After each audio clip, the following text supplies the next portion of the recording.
सतगुरुदेव की जय।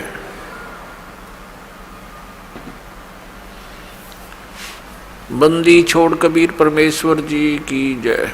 बंदी छोड़ गरीबदास जी महाराज जी की जय। स्वामी राम देवानंद जी गुरु महाराज जी की जय।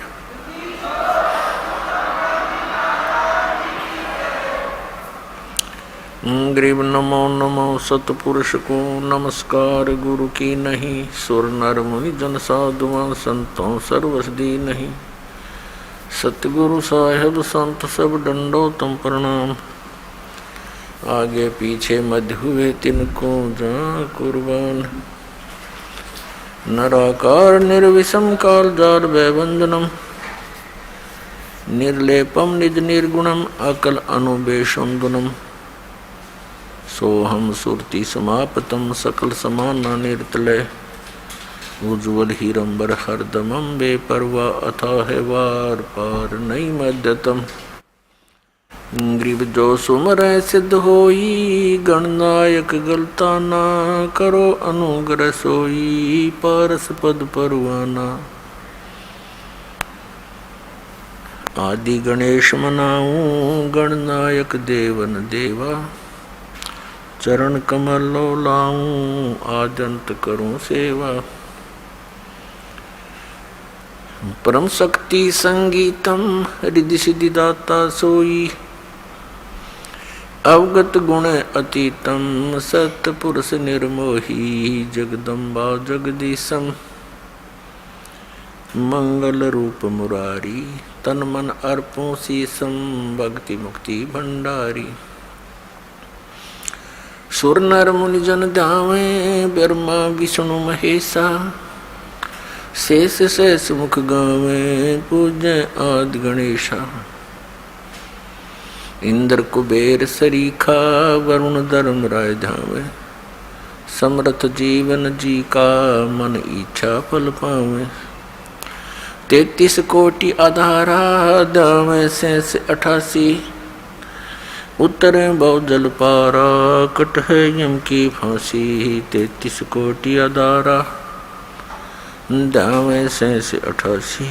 उतरे बहु जल पारा कट है यम की फांसी। कर जोरों विनती करूं धरूं चरण पर शीसे। गुरु जी राम देवानंद जी महाराज ने दियो नाम बख्शीश। कोटि कोटि सिजदा करूं कोटि कोटि प्रणाम। चरण कमल में राखियो मैं बंदी जाम गुलाम। कुत्ता हूँ गुरुदेव का रामपाल दास का नाम।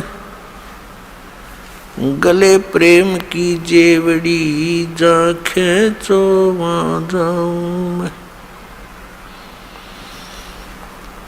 तो करो तो बावड़ू दूर दूर करो तो जाऊं। जो रखो तो ही रहूं। जो देवो सुख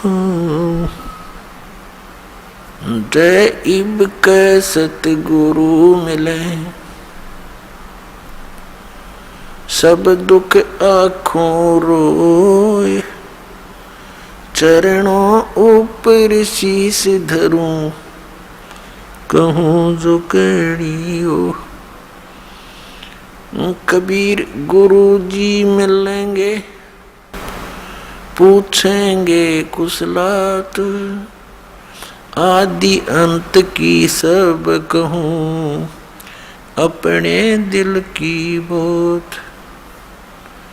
गुरु जी तुम ना भूलियो चाहे लाख लोग मिल जाही।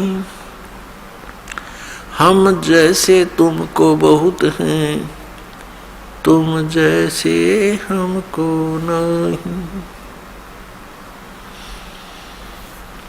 तुमरे विसारे क्या बने मैं किसकी शरण में जाऊं। शिव ब्रंच मुनि नारदा तिनके हृदय न समाऊं।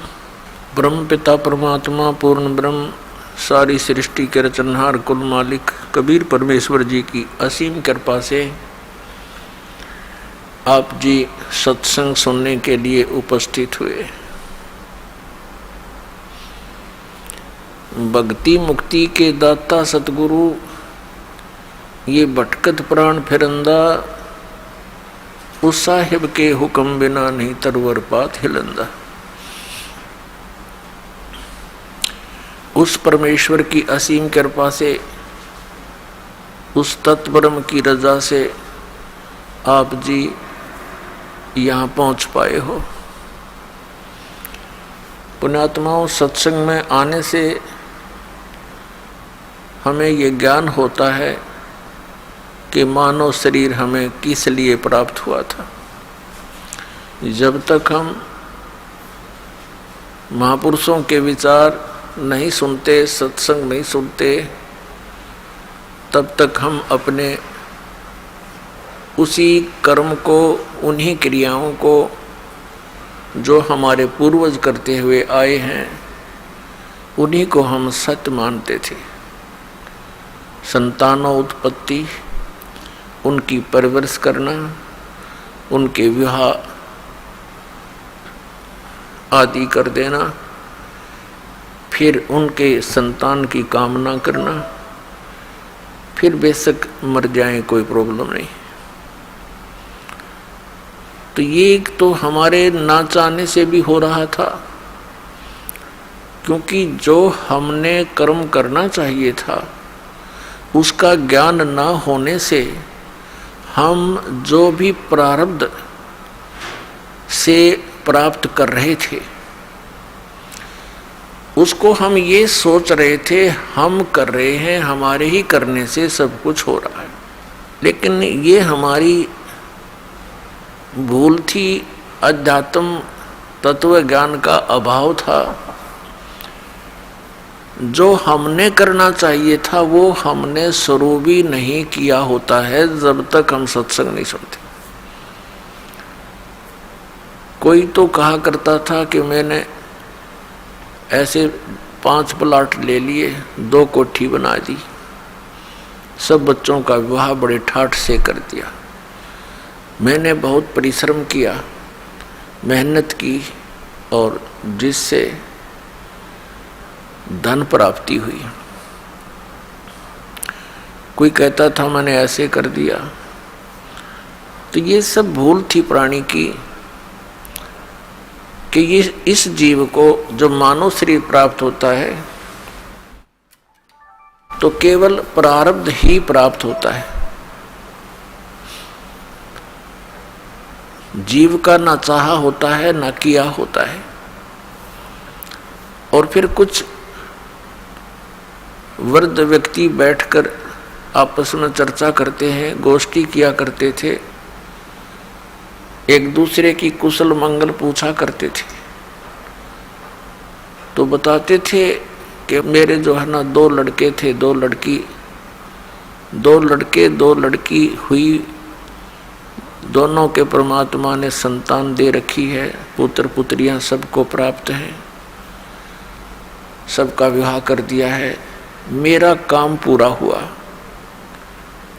अब बेशक भगवान उठा ले। अब इतना ही ज्ञान था उन भोली आत्माओं को कि बस काम पूरा हो गया, संतानों उत्पत्ति, उनकी परवरिश, विवाह, फिर उनका भगवान ने संतान दे दी, बस अब हमारा काम पूरा हुआ। तो पुण्यात्माओं, जो हमारा काम था वो तो हमने शुरू भी नहीं किया, और जो हमने किया वो होना ही था। जिसको हम ये सोचते हैं कि हमने किया वो तो आपको प्राप्त ही होना था। जैसे विवाह के पश्चात परिवार का भी और साथ में जिन बच्चों का विवाह हुआ है उनका एक ही मनोरथ होता है कि भगवान पुत्र दे, क्योंकि हमने अज्ञानता के कारण पुत्र और पुत्री में बहुत भेद मान रखा था। इसका कारण हमारा अध्यात्म ज्ञान ही था। लेकिन पुत्र और पुत्री में कभी भी हमारे मन में स्वप्न में भी ये नहीं आना चाहिए कि कोई अंतर है। एक ही मिट्टी के खिलौने हैं, एक ही जैसे विचार हैं, और हमारी ममता भी बच्चों में एक ही जैसी होनी चाहिए। विचार हमारे उच्च होने चाहिए, परमात्मा जो दे उसमें संतुष्टि होनी चाहिए। अध्यात्म ज्ञान न होने से हम 90% दुखी रहते हैं।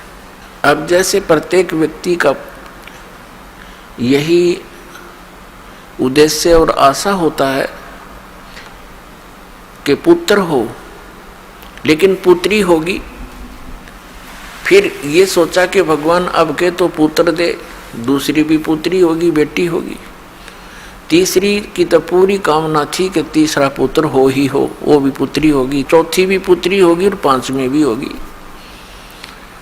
अपने आत्माओं ना तो हमारा किया हुआ, ना हमारा चाहा हुआ, वही हुआ जो होना था। हमने जो करना था उसका ज्ञान होता है सत्संग से। सत्संग हमें सुनने को मिला नहीं। हम आजीवन एक पेट के निर्वाह की व्यवस्था में ही सारा जीवन व्यर्थ कर कर चले जाते रहे। यदि कभी किसी को प्रेरणा होती भगवान की भक्ति की तो गांव गांव में नरे बैठे हैं ये मिसगाइड करने वाले संत। कोई किसी ने मंदिरों तक सीमित कर दिया, किसी ने समाध तक सीमित कर दिया, किसी ने मस्जिद तक, किसी ने गुरुद्वारे तक सीमित कर दिया। जो क्रिया हमें करनी चाहिए थी वो हमारे सद्ग्रंथ, हमारे महापुरुष बताते हैं, उनकी अमरवाणी बताती है। उसके आधार से हमने करना चाहिए था। वो ज्ञान हमें प्राप्त नहीं हो सका क्योंकि हम अशिक्षित थे। और सभी सद्ग्रंथ जो थे वो लिपिबद्ध थे, कोई किसी लैंग्वेज में, कोई किसी लैंग्वेज में, और जन साधारण किसी भी लैंग्वेज से परिचित नहीं था। जैसे पवित्र चारों वेद, पवित्र श्रीमद् भगवत गीता और पवित्र पुराण, ये सभी संस्कृत भाषा में लिपिबद्ध थे। और जन साधारण संस्कृत भाषा को नहीं पढ़ता था, उनको अधिकार भी नहीं था पढ़ने का। केवल एक ब्राह्मण वर्ग ही संस्कृत पढ़ने का अधिकारी था और बाकी जनता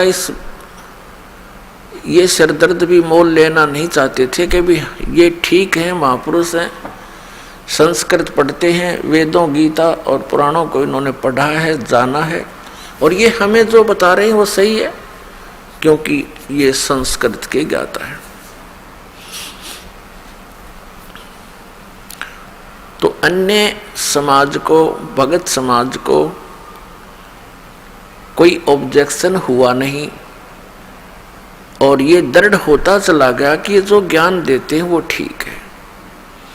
और जितने भी संत महात्मा थे पहले वो सभी एक ही ज्ञान देते थे कि श्री ब्रह्मा, श्री विष्णु, श्री शिव जी ये अजरो अमर हैं, सर्वेश्वर हैं, महेश्वर हैं, मृत्युंजय कालज्य, इनकी उपमा किया करते थे।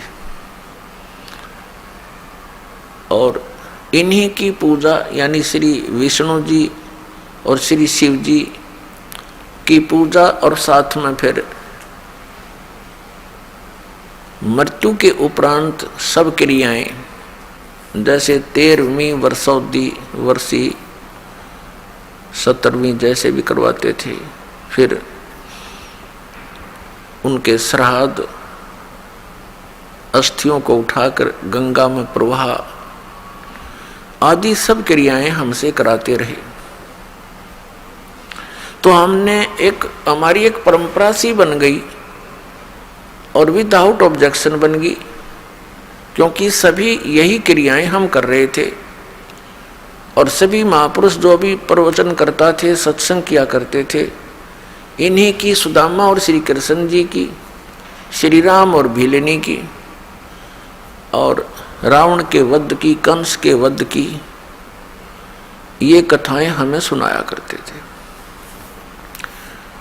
और हम सुनते रहते थे अच्छा लगता था। और हमने यही मान रखा था कि सब ज्ञान जो ये बता रहे हैं महापुरुष, ये सदग्रंथों से ही बता रहे हैं। और हरे कृष्ण राम राम हरे हरे, ओम नमः शिवाय आदि, ओम भगवते वासुदेव नमः, इस तरह के ये मंत्र हमसे जाप कराया करते थे। कुछ एक व्यक्ति थे, वो ये कहते थे केवल एक ओम नाम का जाप करना चाहिए और मंत्र नहीं जपने चाहिए। ये तो कोई एकाध ही मिलता था। और वो ऐसा कहने वाले कौन थे? विशेषकर आर्य समाज के कुछ आचार्य और प्रचारक ही होते थे।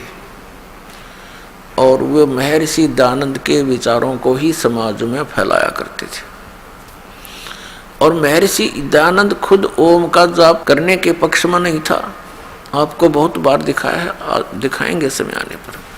भले ही वो ये कहते हों कि ओम का जाप करो, लेकिन वे स्वयं ओम नाम यानी किसी भी मंत्र के जप करने के पक्ष में नहीं था। कारण क्या था कि ये सभी ब्राह्मण लोग थे। जैसे आदि शंकराचार्य, ये उस समय जन्मे थे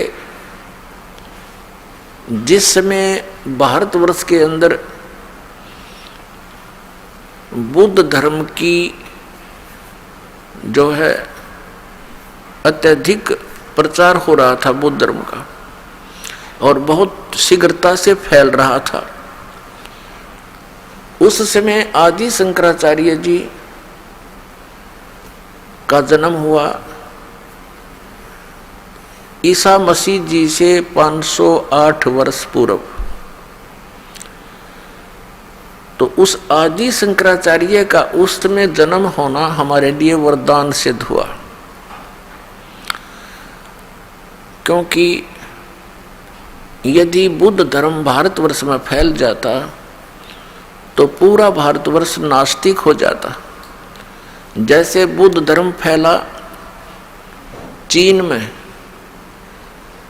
आज देख रहे हैं कि चीन में कोई राम नाम परमात्मा को याद करने वाला प्राणी शायद ही कोई हो।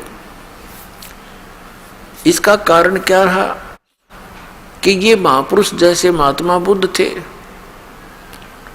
ये पुण्यकर्मी प्राणी थे पूर्व जन्म के, और इनके कुछ संस्कार शेष रह जाते हैं। उनको फिर मानव शरीर में ये यहाँ का भगवान ब्रह्म देता है, और वो सीधे स्वर्ग से आए हुए थे। जिस स्थान से आत्मा आता है, भले ही उसके ऊपर यहाँ आकर के 3 गुणों का प्रभाव तुरंत हो जाता है, फिर भी उसके अंदर एक विशेष कसक परमात्मा की और उस सुख के प्राप्ति की बनी ही रहती है। इस आधार से उसने घर त्याग दिया महात्मा बुद्ध ने, और बिहार के अंदर गया शहर के पास एक वट वृक्ष के नीचे उसने बैठकर परमात्मा पाने की मनमुखी साधनाएं शुरू कर दी। हठ योग, निराहार रहकर बैठ गया। अब उसको प्राप्त कुछ हुआ नहीं, मरने को हो गया। हिला टहला जा नहीं, बोला भी नहीं जा रहा था। तो किसी माई को प्रेरणा हुई, किसी बहन ने उसके मुख पर थोड़ी सी खीर लगाई, धीरे धीरे वो चाटने लगा। तीसरे चौथे दिन उसने आंखें खोल ली और उठ के फिर प्रचारक बन गया और विधान बना दिया कि starvation could not lead to solution.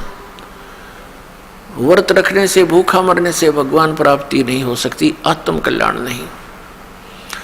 उस हठ योग के करने से और पूर्व जन्म के संस्कारों से उसके अंदर एक बोलने की शैली विशेष थी। ऐसी वो प्रचार करता था कि जनता उससे प्रभावित होने लगी, और जिस कारण से उसने बहुत से अपने प्रचारक भी बना दिए, और भारतवर्ष में वो शीघ्रता से फैलने लगा और पूरा चीन उसका अनुयायी बन गया। अब वो नास्तिक क्यों हो गए? उसका कारण ये था कि जो वे ऑफ वर्शिप यानी पूजा का मार्ग, भक्ति की विधि उस महात्मा बुद्ध ने बताई, वो शास्त्रों अनुकूल नहीं थी। श्रीमद् भगवत गीता अध्याय नंबर 16 के श्लोक 23 और 24 में कहा है कि शास्त्र विधि को त्याग कर जो मनमाना आचरण करता है उसकी न तो गति होती है, न उसको कोई सुख प्राप्त होता है, और न ही उसका कोई सिद्धि प्राप्त होती है, उसकी सिद्धि भी प्राप्त नहीं होती, अर्थात यूजलेस। यूजलेस यानी व्यर्थ। यही कारण रहा महात्मा बुद्ध जी ने अपने मनमाना आचरण, वो पाखंड मत चला दिया। और यही काल चाहता है कि कोई भी पुण्यात्मा उसके फंस जाता है, उसको अपना प्रचारक बना करके उसी की कमाई को, उसी की सिद्धियों को नष्ट करवा देता है और पूरे उनके अनुयायियों को मिसगाइड करवा कर ये निश्चिंत हो जाता है कि ये गए काम तय। और यही क्रिया बनी थी, महावीर जैन ने यही किया था। वो भी पुण्यकर्मी प्राणी थे। ये वही पुण्यात्मा मारीची वाली आत्मा थी जो श्री ऋषभदेव जी के पौत्र थे,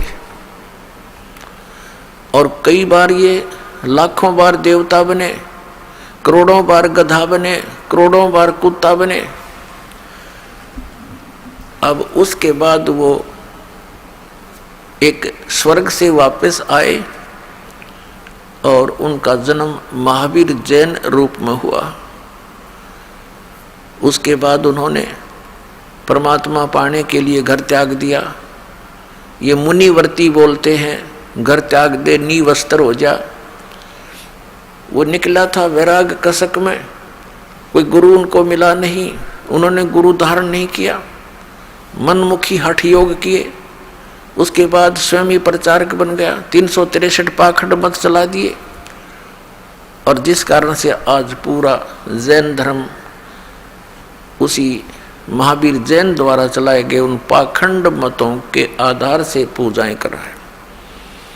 और कुछ दिनों में ये सब नास्तिक हो जाएंगे, क्योंकि भगवान से मिलने वाली राहत इनको प्राप्त नहीं होती। यही कारण रहा कि पूरा चीन नास्तिक हो गया, क्योंकि उनको भगवान से मिलने वाली वो साधना नहीं प्राप्त हुई जो भगवान से राहत मिले। तो उन्होंने सोच लिया कि भगवान कोई है नहीं, अपनी मेहनत परिश्रम से करो और खाओ। ये तो पशु पक्षी भी कर रहे हैं। अगर इतना ही मनुष्य जीवन इसीलिए सीमित था, अगर यहीं तक परमात्मा ने सीमित करके भेजा होता तो पशु पक्षी भी यही कार्य करते थे। अलग से ये एक सुंदर शरीर देने की क्या आवश्यकता थी? परमात्मा ने अपने जैसा ही रूप आपको प्रदान किया है मनुष्य को। परमात्मा भी मनुष्य जैसा ही है, लेकिन उनका सामर्थ्य, उनके शरीर का तेज, उनकी खूबसूरती हमसे असंख्यों गुना अधिक है। इसलिए वो परमात्मा है, हम आत्मा हैं, हम जीव हैं, वो परमेश्वर है। आदि शंकराचार्य का जन्म उस समय हुआ जिस समय भारतवर्ष में बौद्ध धर्म बहुत शीघ्रता से फैल रहा था। ये काल भगवान के द्वारा विशेष रूप से भेजे गए थे आदि शंकराचार्य, और इन्होंने 8 वर्ष की आयु में ये दीक्षित हो गए थे, और उसके बाद 32 वर्ष की आयु में इनकी मृत्यु हो गई थी। उस दौरान इन्होंने इन 4 मठों की स्थापना की।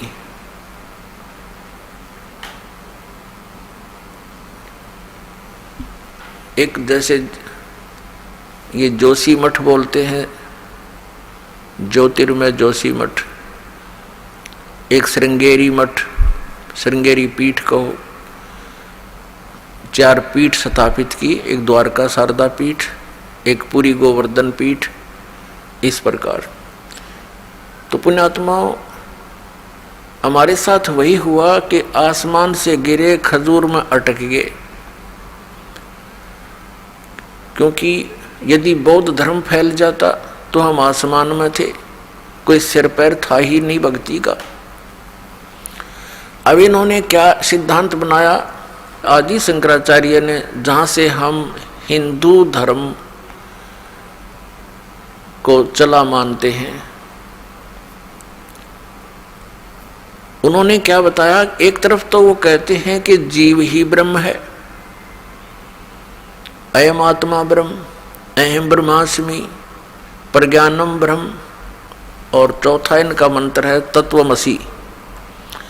और ये बताते हैं कि इन चारों का अर्थ यही बनता है कि जीव ही ब्रह्म है, ब्रह्म मीन भगवान, और कोई करता है नहीं। और संसार को ये मानते हैं अनादिकाल से अपने आप सृष्टि प्रलय होती है, अपने आप उत्पत्ति होती है। जैसे आकाश से वायु, वायु से अग्नि, अग्नि से जल, जल से फिर पृथ्वी, ऐसे फिर ऐसी तरह संहार होता है। कहते हैं जल से पृथ्वी, ऐसे ही पृथ्वी पर जल हो जाएगा, जल को फिर सूर्य समाप्त कर देंगे, फिर वायु में समा जाएगी, आकाश में मिल जाएगा। तो इनका कहना कि सिर्फ एक तत्व जो अहम तत्व है, कहते वही शेष रह जाता है, उसी से सब बन जाते। श्रीमद् भगवत गीता अध्याय नंबर 16 के श्लोक नंबर 6, 7 और 8 में ये कंसेप्ट क्लियर कर दिया है कि जो व्यक्ति ये मानते हैं कि परमात्मा का अस्तित्व कोई नहीं है, आत्मा यानी जीव ही ब्रह्म है, और संसार ये अपने आप बनता और बिगड़ता है, इसका कोई करता नहीं, जीव ही करता है। ऐसे लोग राक्षस स्वभाव को धारण किए हुए हैं और वे संसार के जगत के नाश के लिए ही उत्पन्न होते हैं। पुण्यात्माओं, ये क्योंकि हमने न तो सदग्रंथों का ज्ञान, इन हमारे जो धर्म गुरुओं ने, हिंदू धर्म के धर्म गुरुओं ने हमारे को शास्त्र विरुद्ध ज्ञान दे रखा है और शास्त्र विधि को त्याग कर मनमाना आचरण दे रखा है, जिस कारण से ये दास जो शब्द सत्य बोलता है वो प्रत्येक हिंदू धर्म के पुण्यकर्मियों को बहुत खटकते हैं, कुनैन जैसे कड़वे लगते हैं। उसके लिए थोड़ी सी बूरा खिलानी पड़ेगी। वो बूरा क्या होती है? जिन सदग्रंथों को हम सत्य मानते हैं, उन्हीं सदग्रंथों में आपको ये दास के वचन जो बोले हैं मिल जाते हैं, तो आपको वो बुरा का काम करते हैं, आपका कड़वापन समाप्त हो जाता। दिखाते हैं, ये देखिएगा श्रीमद् भगवत गीता, गीता प्रेस गोरखपुर से प्रकाशित है। इसके अनुवादक हैं जयदयाल गोविंद का। अध्याय नंबर 16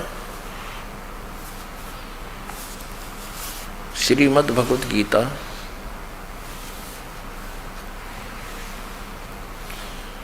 और ये श्लोक 7 में।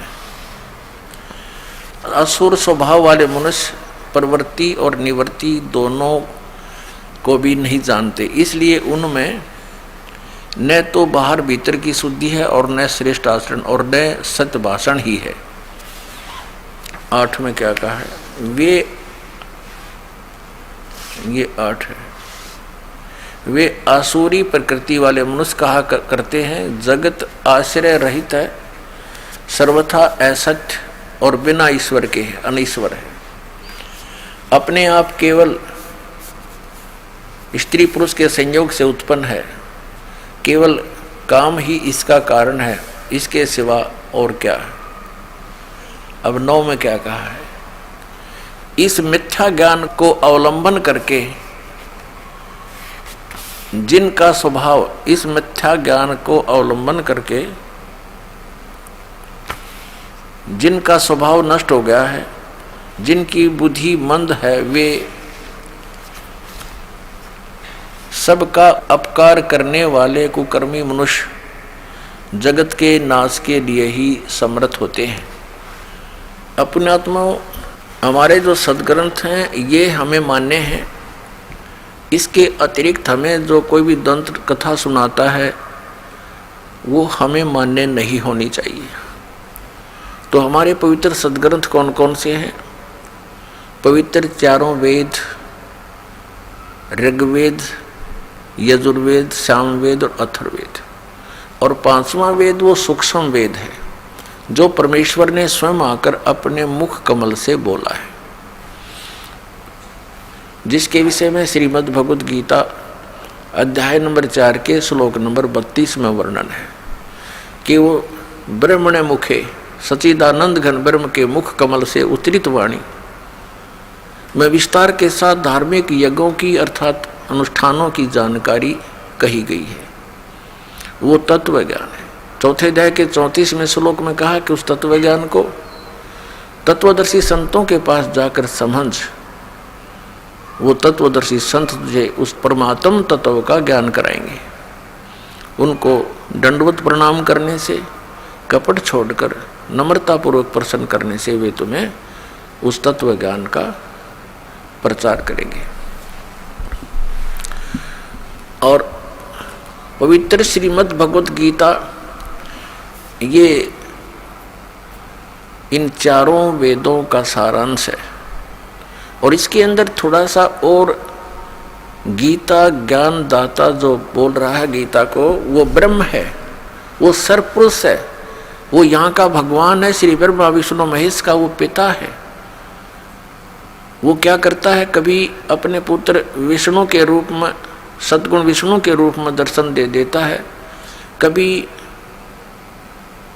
अपने पुत्र रजगुण ब्रह्मा जी के रूप में दर्शन दे देता है, और किसी को वो अपने पुत्र शिव के रूप में, तमोगुण शिव के रूप में दर्शन दे देता है। और जिस कारण से ये भ्रम फैल जाता है, ये समझ नहीं पाए अभी तक हमारे आचार्य गुरु मंडलेश्वर कि ये कौन है। कभी ये कहते हैं, जैसे इनसे कोई प्रश्न करता है कि हमने सुना है रजगुण श्री ब्रह्मा जी, सतगुण श्री विष्णु जी और तमगुण श्री शिव जी है, क्या आप इस बात से सहमत हैं? तो कुछ एक तो कहते हैं हाँ सहमत हैं, वो तो बिल्कुल ठीक बोल रहे हैं क्योंकि पुराणों में ऐसा ही लिखा है। और कुछ एक चतुरता दिखाते हैं, वो कहते हैं उनकी चतुरता समझो या शास्त्र ना समझी समझो, उन सदग्रंथों को उन्होंने समझा नहीं। वो क्या कहते हैं कि नहीं, ऐसा है कि एक ही परब्रह्म परमात्मा है, परम ब्रह्म, और वो ही तमगुण से तमगुण रूप धारण करके वो जैसे शंकर रूप में परिवर्तित हो जाता है, बन जाता है, वही सतोगुण से विष्णु बन जाता है और वही रजोगुण से ब्रह्मा बन जाता है, वो एक ही है। तो ऐसी जो स्टेटमेंट देता है, ऐसे विचार रखता है, वो अपनी इन पवित्र पुस्तकों से भी परिचित नहीं है, पवित्र पुराणों से भी परिचित नहीं है, वो बिल्कुल अज्ञानी है या वो चतुर व्यक्ति है। तो ऐसे व्यक्तियों से अब हमने सावधान होना पड़ेगा, क्योंकि हम शिक्षित हो गए, सदग्रंथ ये हमारे पास उपलब्ध हैं, हम इनको पुनः देखेंगे और वही मार्ग हम ग्रहण करेंगे जो हमारे सदग्रंथ बताते हैं। गीता जी अध्याय नंबर 16 के श्लोक नंबर 23-24 में यही निर्णय दिया कि अर्जुन, जो शास्त्र विधि को त्याग कर मनमाना आचरण करते हैं उनको न तो कोई सिद्धि प्राप्त होती है, न उनकी गति होती है और न ही कोई सुख प्राप्त होता है। और इन 3 वस्तुओं की हम परमात्मा की भक्ति साधना उपासना करते हैं। फिर तुरंत ही 24वें श्लोक में गीता अध्याय नंबर 16 के कहा है कि अर्जुन, इससे तेरे लिए कर्तव्य और अकर्तव्य की अवस्था में सदग्रंथ ही प्रमाण है। यानी अन्य किसी की दंत कथा पर विश्वास मत करना, जो सदग्रंथों में प्रमाण हो उसी को ग्रहण करना। अब पुण्यात्माओं, ये दास आपको वो सदग्रंथ रूबरू करा रहा है जिनमें जो प्रमाण है और जो साधनाएं हमने करनी चाहिए, जो ना करनी चाहिए। तो हमने साधना करनी चाहिए केवल जो हमारी सदग्रंथ बताते हैं, और उन सदग्रंथों में भक्ति सतर के यानी साधना के सतर के जो ग्रंथ है वो 5 वेद हैं। एक ऋग्वेद, सामवेद, यजुर्वेद और अथर्ववेद, और 5वां सवसम वेद जिसको सूक्ष्म वेद भी कहते हैं। तो सूक्ष्म ये 4 वेद तो परमात्मा ने, परम अक्षर ब्रह्म ने, इस ब्रह्म के सरपुरुष के, जिसको ये सदाशिव भी कहते हैं, जिसको ये महाविष्णु भी कहते हैं, महाब्रह्मा भी कहते हैं, जो आचार्य लोग हैं हिंदू धर्म के, ये समझ नहीं पाए ये कौन है। इसी को महाब्रह्मा, इसी को महाविष्णु, महाशिव कहते हैं, क्योंकि इसने प्रतिज्ञा की हुई है कि मैं कभी भी अपने वास्तविक रूप में किसी को दर्शन नहीं दूंगा। और ये जिस कारण से उसको निराकार बताते हैं। और क्या कहते हैं, जैसे इनसे कोई प्रश्न करता है कि परमात्मा निराकार है या साकार, तो ये उत्तर देते हैं कि निराकार भी है, साकार भी है। ये कोई बात हुई? अब ये इनका कोई उत्तर है, अज्ञानता से परिपूर्ण है। फिर ये आगे उसको डिफाइन करते हैं, परिभाषित करते हैं कि परमात्मा निराकार है, और जब वो अवतार धारण करके आता है श्री राम, श्री विष्णु रूप में, कृष्ण रूप में, तो वो साकार होता है। यहां तक इनकी बुद्धि सीमित है। परमात्मा निराकार भी है और साकार भी है। ये पहले तो ऐसे शब्द जो बोलता है वो ज्ञान के आसपास भी नहीं है, अध्यात्म ज्ञान के, केवल मूर्ख बनाना ही उसका उद्देश्य है। बहुत दिन हम मूर्ख बन लिए, पर अब नहीं बनेंगे। अब हम उस सत्य ज्ञान को ग्रहण करेंगे जो हमारे सदग्रंथों में लिखा है। तो इस कारण से ये न तो वेदों से परिचित, न ये पुराणों से परिचित, और कहाँ ये शंकराचार्य, कहाँ ये गुरु मंडलेश्वर और गीता के मर्मज्ञ ज्ञाता, गीता मनीषी, इन कख का पता नहीं गीता और वेदों और पुराणों के बारे में। अपने आत्मा वो समय आ गया है कि हम स्वयं अपने सदग्रंथों को पढ़ेंगे और यथार्थ मार्ग ग्रहण करेंगे। अब प्रसंग चल रहा है कि हमारे वो पवित्र सदग्रंथ जो हमें सहयोग में लेने पड़ेंगे वो कौन कौन से हैं, जिनको आधार बनाना पड़ेगा। तो 5 तो ये वेद हो गए, और 4 वेदों का सारांश उस सूक्ष्म को छोड़कर 4 वेदों का सारांश है श्रीमद् भगवत गीता। लेकिन श्रीमद् भगवत गीता बोली किसने है? ये सरपुरुष ने बोली है। श्रीमद् भगवत गीता अध्याय नंबर 15 के श्लोक नंबर 16 में 3 पुरुष हैं, 16 और 17 में 3 पुरुषों की जानकारी है। पुरुष माने प्रभु, स्वामी, एक सरपुरुष, एक अक्षर पुरुष। 15वें अध्याय के 16वें श्लोक में 2 पुरुष बताए, और इन दोनों की स्थिति बता दी कि ये भी और इनके अंतर्गत जितने प्राणी आते हैं वो सभी नाशवान हैं, जीव आत्मा किसी की नहीं मरती। और फिर गीता जी अध्याय नंबर 15 के श्लोक नंबर 17 में तुरंत कहा है कि उत्तम पुरुष है तू अन्य, परमात्मा इति उदाहरत है। उत्तम पुरुष यानी श्रेष्ठ प्रभु, श्रेष्ठ परमात्मा तो कोई और है, स्वामी भगवान, जिसे परमात्मा कहा जाता है। उत्तम पुरुष है तो अन्य परमात्मा इति उदाहरत है, जिसको परमात्मा कहा जाता है वो इन दोनों से अन्य है, सरपुरुष और अक्षर पुरुष से। और वही तीनों लोकों में प्रवेश करके शब्द का धारण पोषण करता है।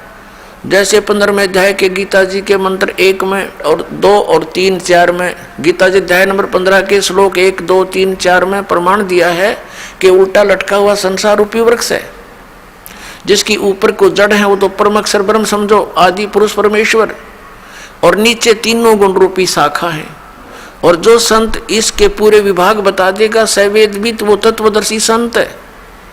तो परमेश्वर स्वयं आए थे वो सूक्ष्म ज्ञान प्रदान करने के लिए, सूक्ष्म वेद प्रदान करने के लिए, और वो ऐसा प्रत्येक युग में करते हैं। यही वेदों में प्रमाण है कि परमात्मा ऐसी लीला करता है। वो सह शरीर आता है और सह शरीर चला जाता है। वो साकार है, नर आकार है, मनुष्य दृश्य है वो परमात्मा। हमरे ही उनिहार है, हमारा सृजनहार। उन महापुरुषों ने जिन्होंने परमात्मा को पाया उन्होंने भी ऐसा ही बताया। तो वो आकर के हमें, उसने स्वयं आकर के उस सन 1398 से सन 1518 तक 120 वर्ष परमात्मा एक तत्वदर्शी संत की भूमिका करते हुए, और साथ में हमें एक उदाहरण देने के लिए कि आदमी अपना निर्वाह स्वयं करता हुआ भी भक्ति कर सकता है। जुलाहे का कार्य किया करते थे, धानक का। उन्होंने उस समय बताया था अक्षर पुरुष एक पेड़ है, निरंजन वा की डार, और तीनों देवा शाखा हैं, ये पात रूप संसार। तो उस परमेश्वर ने स्वयं बताया था कि इस उल्टे लटके हुए संसार रूपी वृक्ष को समझो, जड़ तो वो स्वयं है, उसकी जानकारी ते दास देगा। उसके बाहर उन्होंने सारा बता दिया कि अक्षर पुरुष एक पेड़ है, जैसे तना बाहर दिखाई देता है वो तो अक्षर पुरुष समझो, उसके एक मोटी डार हो तो उसको सर पुरुष समझो। ये ज्योत निरंजन श्री ब्रह्मा विष्णु महेश के पिताजी, और उस डार के फिर 3 शाखा हैं, रजगुण ब्रह्मा, सतगुण विष्णु, तमगुण शिव जी। ये शाखा जानो उस संसार रूपी वृक्ष की। श्रीमद् भगवद गीता अध्याय नंबर 15 के श्लोक नंबर 1 से 4 और 16, 17 को समझने के लिए ये इस चित्र की आवश्यकता पड़ेगी आपको। देखिएगा, ये है संसार रूपी उल्टा लटका हुआ संसार रूपी वृक्ष। अब जो ये पूरा एक संसार रूपी वृक्ष है, और ये जो जमीन से बाहर दिखाई देता है इसको पेड़ बोलते हैं। जड़ें प्रोक्ष होती है, प्रोक्ष। अब इसमें क्या बताया है, परमेश्वर ने स्वयं आकर बताया था 600 वर्ष पहले तत्वदर्शी संत की भूमिका करने आए थे परमात्मा। उन्होंने क्या बताया था कि अक्षर पुरुष एक पेड़ है, सरपुरुष वा की डार, और तीनों देवा शाखा हैं, ये पात रूप संसार। और वही ज्ञानी इस दास को प्राप्त हुआ। अब ये तत्वदर्शी संत ये दास है। पूरे विश्व में किसी के पास, पूरे विश्व में किसी के पास ये तत्व ज्ञान नहीं है, और ना ही वो यथार्थ भक्ति मार्ग है। तो पुण्यात्माओं, आपके ऊपर एक वरदान होगा ये तत्व ज्ञान, और आपका कल्याण हो जाएगा। अब देखिएगा, ये अक्षर पुरुष तो तना है समझो, और ये सरपुरुष डार, मोटी डार जिसको, और ये 3 रजगुण ब्रह्मा, सतगुण विष्णु, तीनों देवा शाखा है। रजगुण ब्रह्मा जी, सतगुण विष्णु जी, तमगुण शिव जी, महेश जी, और ये पात रूप संसार। और ये मूल कौन है? ये प्रोक्ष है, ये पूर्ण परमात्मा है, परम अक्षर ब्रह्म है। इसी के विषय में वेद भी बताते हैं। जैसे इन चारों वेदों का ज्ञान पूर्ण परमात्मा ने, परम अक्षर ब्रह्म ने स्वयं दिया था। इस ज्योत निरंजन काल यानी सरपुरुष के अंतःकरण में डाल दिया था, और उसके समय निर्धारित कर दिया था। जैसे कोई मादा गर्भ धारण करती है तो समय आने पर वो बालक, वो बच्चा अपने आप बाहर आ जाता है। तो इस प्रकार परमात्मा ने इसके अंतःकरण में ये 5 वेद फीड किए थे। किसके में? सरपुरुष के अंदर। परम अक्षर पुरुष ने, जिसने सारे ब्रह्मांडों की और सब जीवों की, प्राणियों की, आत्माओं की, सबकी रचना की है, सर्व उत्पादक प्रभु है वो, उसने। तो इसने जब वो इस सरपुरुष ने, इस सरपुरुष के अंतर्गत हम सभी यहाँ रह रहे हैं। इसके 21 ब्रह्मांड हैं, हम एक ब्रह्मांड में रह रहे हैं। एक ब्रह्मांड में ये श्री ब्रह्मा, रजगुण, श्री विष्णु, सतगुण, श्री शिव जी, तमगुण, ये इसके पुत्र हैं सरपुरुष के, ये शाखा है। और ये यहाँ उत्पत्ति, सतिथि और संहार का कार्य ये तीनों ही कर रहे हैं।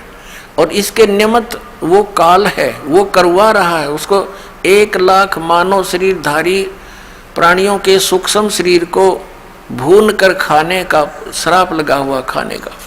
तो जिस कारण से ये अपने तीनों पुत्रों से हमें यहाँ पर ऐसे ही व्यवस्थित है, ऐसे ही व्यवस्थित करवा रहा है कि ब्रह्मा जी के रजोगुण के कारण हम संतानोत्पत्ति करते हैं और विष्णु जी के सतोगुण के कारण हम एक दूसरे में ममता रखते हैं। हमारे बस की बात नहीं कि हमारा मोह हट जाए यहाँ संसार, संपत्ति या परिवार से।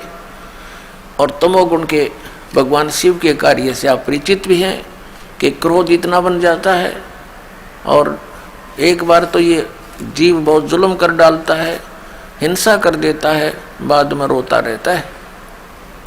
और ये शंकर भगवान काल का जो तीसरा पुत्र है ये संहार करता है और अपने पिता के लिए हमारा यहाँ आहार बना रखे। ये सत्य मानना, क्योंकि आपने अभी ज्ञान सुना ही नहीं था। दास के जितने भी सत्य वचन होंगे आपको एक बार तो ऊट पटांग लगेंगे, लेकिन जब ये प्रमाण आपके रूबरू होंगे दांतों तले उंगली दबाएगा पूरा मानव समाज।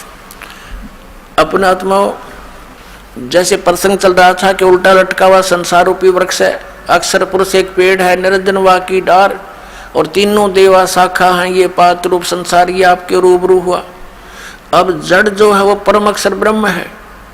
गीता जी अध्याय नंबर 7 के श्लोक नंबर 29 में अर्जुन को ज्ञान दिया गया कि जो व्यक्ति जरा और मरण से, जरा माने वृद्धावस्था बुढ़ापे तक, मरण माने मृत्यु से छूटने का प्रयत्न करते हैं, वे उस तत्ब्रह्म से सारे अध्यात्म ज्ञान से और सब कर्मों से परिचित है वो व्यक्ति।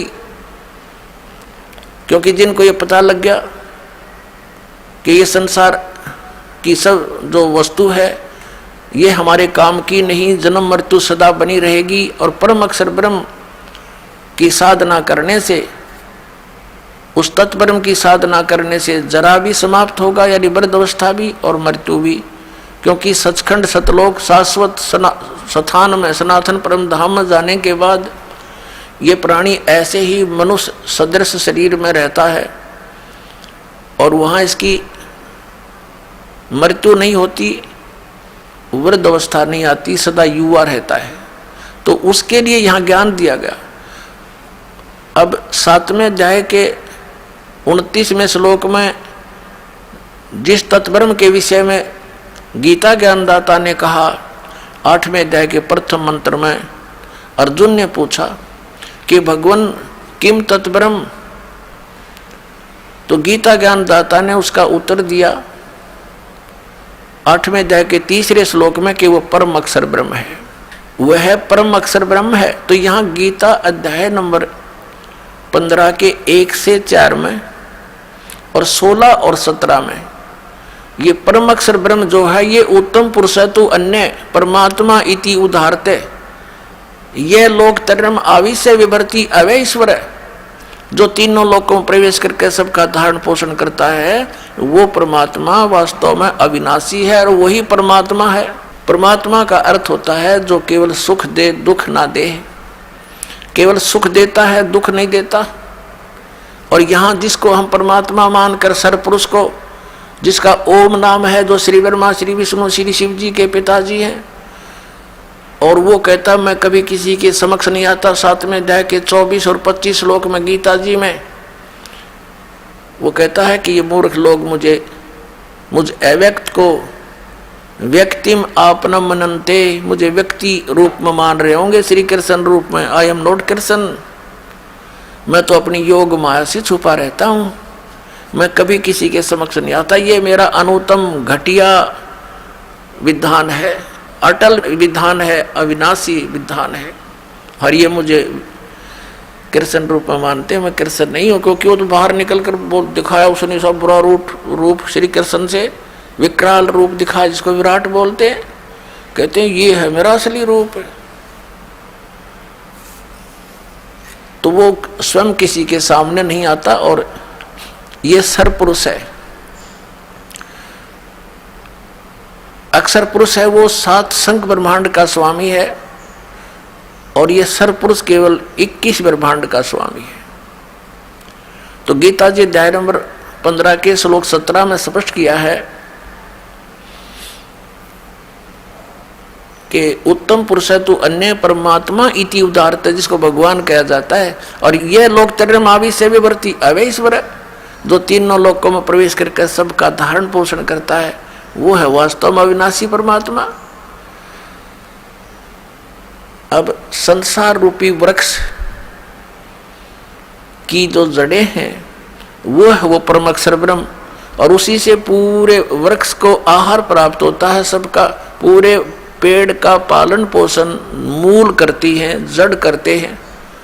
तो वो मूल रूपी परमात्मा परम अक्षर ब्रह्म है, और वो गुप्त है, वो तो प्रोक्ष है। तो दास ने बताया कि ये 5 वेदों का ज्ञान इस सरपुरुष को अपरम अक्षर पुरुष ने दिया था, इसके अंतःकरण में फीड कर दिया।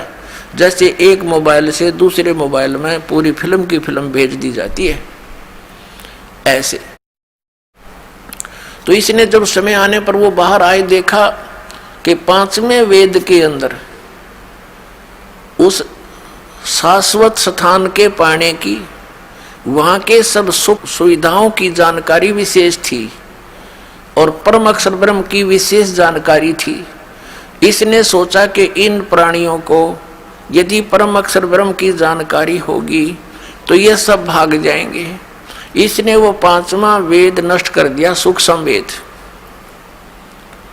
उसके देने के लिए परमात्मा स्वयं आते हैं, वहां से सचखंड से चल कर आते हैं, सतलोक से, शाश्वत स्थान से, और यहाँ प्रकट होकर के सबको वो तत्व ज्ञान का उपदेश करते हैं और सह शरीर चले जाते हैं। वो कवियों की तरह आचरण करते हैं, हमारे सदग्रंथ बताते हैं, हमारे पवित्र वेद बताते हैं। तो अब आपको दिखाते हैं कि वो 4 वेद इसने रख लिए, और इन 4 वेदों को इसने क्या किया, अपने पुत्र श्री ब्रह्मा जी को दे दिए। जब सागर मंथन किया, इनको 4 वेद प्राप्त हुए, वेद ब्रह्मा ने रख लिए। तो ऐसे फिर ब्रह्मा जी ने जो पढ़ा, जैसा भी उसके समझ में आया, और उसके सरपुरुष ने उसको जितनी विभूति दी, उसके आधार से उन्हें वेदों को फिर आगे अपने वंशजों को पढ़ा दिया। अब उन वेदों में क्या लिखा है, अब जैसे यजुर्वेद के अध्याय नंबर 40 के और श्लोक नंबर 15 में ये वेद ज्ञान दाता सरपुरुष ब्रह्म कहता है, इसको ब्रह्म भी बोलते हैं। ये कहता है कि मेरा केवल एक ओम मंत्र है, इसका जाप काम करते करते करो, विशेष कसक के साथ करो, और मनुष्य जीवन का एक परम कर्तव्य जान के ओम नाम का स्मरण करो। अब ऋषि महर्षियों ने इन यजुर्वेद से ओम मंत्र तो सेलेक्ट कर लिया कि पूर्ण परमात्मा की भक्ति का सही मंत्र यही है।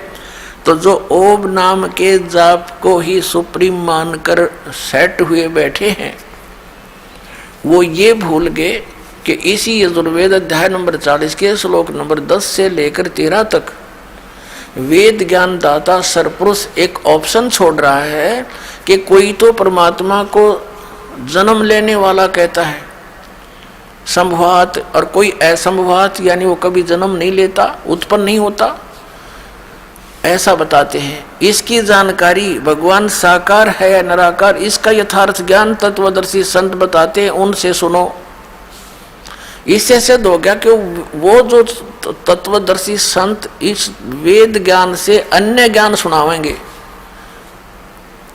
यदि इस वेद में ही और वेद ज्ञान दाता को ही पता होता तो उसमें 4 लाइन लिख देता, जब इतने मोटे ग्रंथ बनाए, उसको पता ही नहीं। तो ये भूल गए कि तत्वदर्शी संत वो ज्ञान देगा जो वेदों से हटकर होगा, और इन्होंने कुछ समझा होगा तो उसका उल्ट अर्थ ही लगाया होगा। क्योंकि कहते हैं गुरु बिन काहू न पाया ज्ञाना, ज्यों थोथा भुस चढ़े मूड किसाना, गुरु बिन वेद पढ़े जो प्राणी, और समझे नासार रहे अज्ञानी। तो सार नहीं समझ सके परम तत्वदर्शी संत के बिना वेदों का। अब पवित्र यजुर्वेद के अध्याय नंबर 40 के और श्लोक नंबर 15 आपको दिखाते हैं, फिर 17 दिखाते हैं। इसमें क्या कहता है वो ब्रह्म कि मेरा ते को मंत्र है, इसके सिमरण से जो अमरत्व प्राप्त होगा आपको वो उतना ही होगा। फिर 40वें अध्याय के यजुर्वेद के 17वें मंत्र में स्पष्ट कर दिया है कि मैं तो ब्रह्म हूँ और मेरा आकाश में यानी ब्रह्मलोक में रहता हूँ, और वो परमात्मा पूर्ण परमात्मा तो प्रोक्ष है, गुप्त है। जैसे संसार रूपी वृक्ष की जड़ें पृथ्वी में प्रोक्ष रहती हैं, लेकिन वो निराकार नहीं है, उनका अस्तित्व विशेष है वहाँ पर, लेकिन हम बगैर उसको देखे बगैर खोदे नहीं देख सकते। तो इसी प्रकार वो परमात्मा उल्टा लटका हुआ संसार रूपी वृक्ष की जो मूल है वो प्रोक्ष है।